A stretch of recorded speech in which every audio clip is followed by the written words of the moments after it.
வியாதியில் கஷ்டப்படுறீங்களா? வேதனையோடு இருக்கீங்களா? இயேசு உங்களை சுகமாக ஆயத்தமாக இருக்கிறார். அதான் உங்களோட பேசி இருக்கிறார். நீ சுகம் பெற வேண்டும் என்று விரும்புகிறாயா என்று கேட்கிறார்.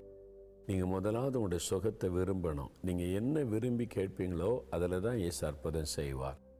நீங்கள் முதலாவது உங்களுடைய இருதயத்தில் நான் சுகமாக இருக்கணும், இந்த வியாதி என்னை விட்டு போகணும், சுகம் பெறணும் நீ விரும்புகிறீங்களா? அப்போ ஆண்டவர் அற்புதம் செய்வார்.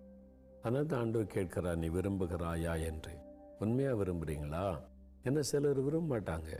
சுகமீனமாக இருந்தால் அப்படியே சோம்பேறியாக இருக்கலாம், மற்றவங்க ஹெல்ப் பண்ணுவாங்க, வேலை செய்ய வேண்டியதில்லை, கஷ்டப்பட வேண்டியதில்லை, அப்படியே நம்மளை மற்றவங்க பராமரிப்பாங்கன்னு சிலர் அதிலே இருந்துருவாங்க. அதனால தான் முதல்ல உங்களுடைய இருதயத்தில் விருப்பம் வரணும். நீங்கள் விரும்பினா உடனே ஆண்டவர் அற்புதம் செய்வார். விரும்புகிறீங்களா? அப்போ வியாதி உள்ள இடத்துல கை வைங்க. எந்தெந்த வலிகள், வேதனை, பலவீனம், பாதிப்பு இருக்கிறோ கை வைங்க.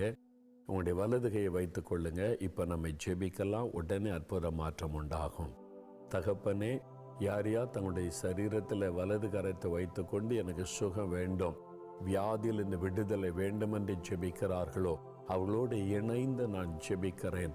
நசரேயனாகிய இயேசு கிறிஸ்துவின் நாமத்தில் அந்த பொல்லாத வியாதிகள் விலகி போகட்டும் என்று கட்டளை கொடுக்கிறேன் அப்பா.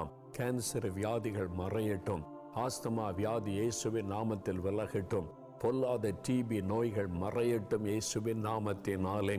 பாதிக்கப்பட்ட இருதயங்கள் சுகமடையட்டும். ஆண்டவரே, நுரையீரல், கல்லீரலில் அற்புத சுகம் உண்டாகட்டும். சிறுநீரகத்திலே காணப்படுகிற பிரச்சனைகள் நீங்கி ஒரு அற்புதமான சுகம் வரட்டும். எலும்புகள், நரம்புகளை தொடும், கண்களை தொடும். எந்தெந்த இடத்துல பாதிப்புகள் இருக்கிறதோ இயேசு கிறிஸ்துவின் நாமத்தில் சுகமளிக்கிற வல்லமை இறங்கட்டும். நோய்கள் மறையட்டும். அற்புத விடுதலை இந்த நிமிஷமே உண்டாகட்டும். நீ தொட்டு விட்டீர், சுகம் கொடுத்து விட்டீர். ஸ்தோத்திரம், ஸ்தோத்திரம். இயேசு கிறிஸ்துவின் நாமத்தில் ஜெபிக்கிறோம் பிதாவே. ஆமேன், ஆமேன்.